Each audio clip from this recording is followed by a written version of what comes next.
Greetings, Room 31, Stanford. Seeing as how the doctor is not with us today, I shall be taking over.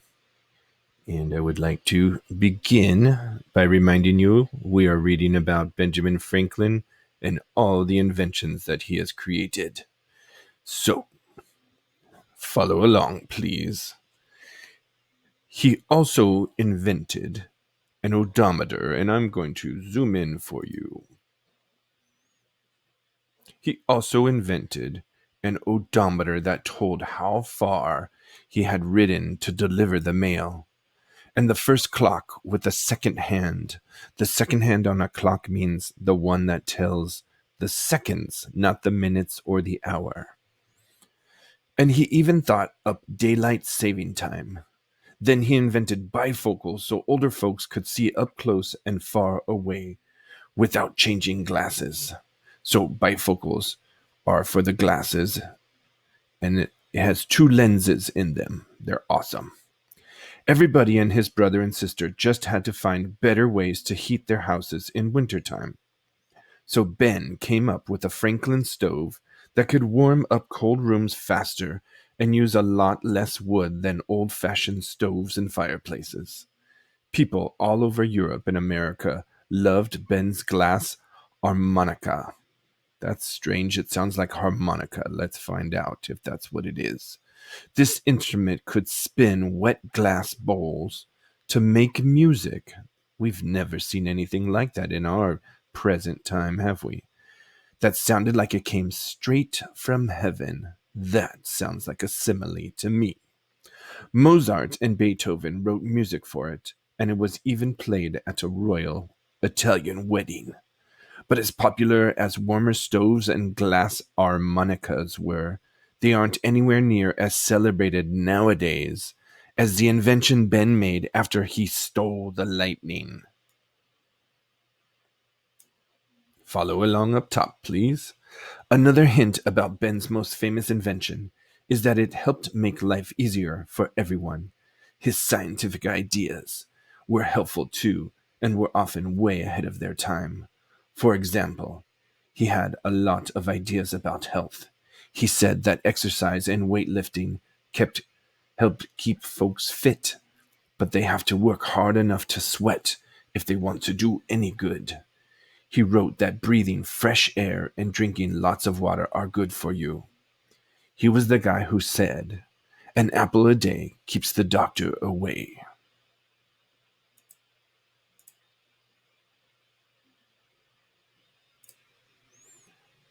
And before anyone ever heard of vitamin C, he wrote that oranges, limes, and grapefruit give people healthy gums and skin. Sailors soon got wind of this idea. To get wind of an idea means you heard of the idea. They began eating so many limes to stop getting sick from scurvy at sea that they became known as limeys. Guess what? You are in for a treat, my friends. I'm about to show you one of my awesome ninja moves. Are you ready? What's that? Hold on. Here we go. Hey! Okay, I'll do a kick. Yes. Excellent. All right, continuing on. Didn't the man ever stop to rest? Even when he was outside, Ben kept right on experimenting. For instance, he often sailed to England and France to do business for America. As he crossed the Atlantic Ocean, he charted the Gulf Stream by taking its temperature. Once sailors knew the route of this fast, warm river in the cold ocean, they could travel between America and Europe in a shorter time than ever before. He was probably the first person to write weather forecasts too. So a weather forecast is when you predict the weather using science. Once he chased a roaring whirlwind by riding over the hills and forests of Maryland just to find out how it worked. Ben had an old scientific trick that he liked to show people every chance he got. He inside a bamboo walking stick. And whenever he poured a few drops onto angry waves in a pond or lake, the water became smooth as glass. That's another simile. Moving up top. Meanwhile, over in Europe, people called electricians had started doing some tricks of their own.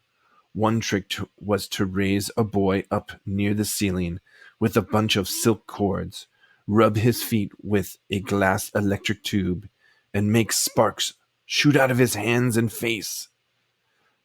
Another mean trick made the King of France laugh so hard he could hardly stop. His, his court electrician had run an electric charge through 180 soldiers of the guard, and they jerked to attention faster than they ever had in their entire lives. It seems that they got a little shocked. But although people were doing lots of tricks with electricity, nobody had a clue about why or how it worked. So Benjamin Franklin decided to find out. He asked a British friend to send him an electric tube so that he could do some experiments. In one experiment, he made a cork electric spider with thread for legs. It kept leaping back and forth between a wire, back and forth between a wire and an electric tube just like it was alive. Another time, he asked a lady and gentleman to stand on some wax. One held an electric tube, the other held a wire, and when they tried to kiss, they got shocked by all the sparks shooting between their lips. Ben even figured out how to light up a picture of a king in a golden frame. Anyone trying to remove the king's gold paper crown was in for a shock.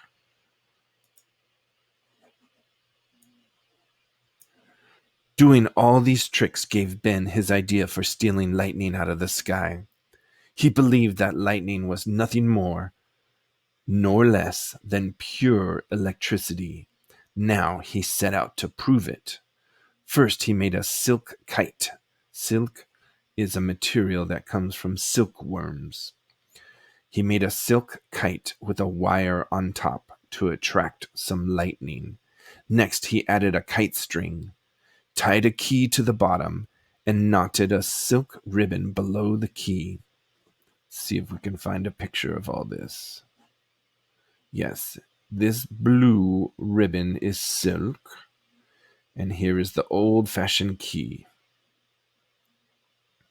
Ben and his son William stood out of the rain inside the doorway of a shed on the side of a field. To keep from getting shocked, Ben held on to the dry silk ribbon. Then he flew his kite straight up toward a big rain cloud. For the longest time, nothing happened. Just as Ben and William were about to give up, the hair on that wet kite string began to rise up and stand at attention.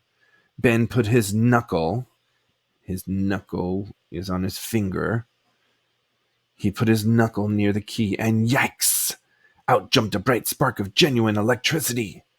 Real lightning had traveled all the way down that kite string. Ben had stolen electric fire out of the heavens and proven that he was right. Of course, now we know that if the storm had been any stronger, the great inventor would have been toast. So that to be toast means an expression like you got hurt or maybe even you died. Now, we need to talk about this because it says real lightning traveled all the way down. This is not actually true, because lightning did not strike the kite. If lightning did strike the kite, Benjamin Franklin probably would have died. However, electricity did travel down the string, and it did let off a spark from the key. So that is true. The other thing that is true is lightning is electricity. So they are kind of saying that the electricity hit the key, But I don't want you to be fooled thinking that lightning struck the kite. Now go ask your family what happened with Benjamin Franklin and a kite, and I bet you they will say that electricity struck the kite. But we actually know that not to be true now. Last couple pages here.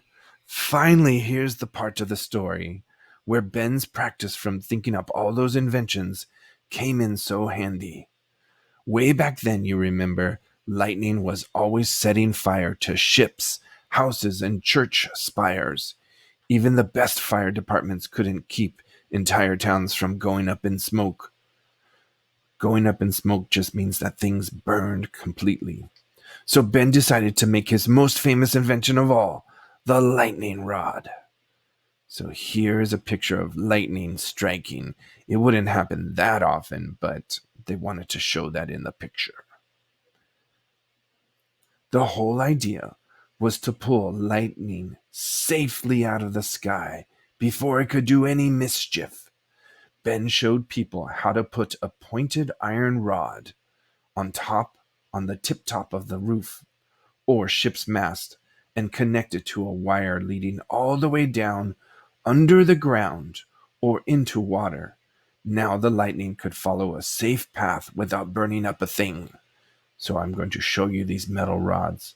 If you look right here, there is the tip of the metal rod right there.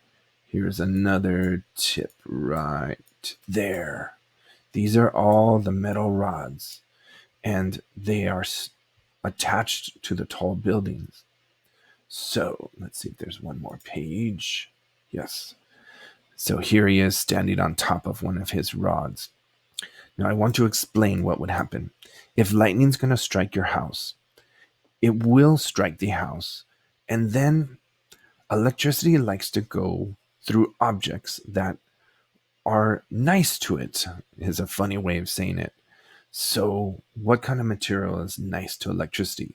Well, metal material means electrical things can travel through metal so much more easily than they can through brick or wood or plaster or cement.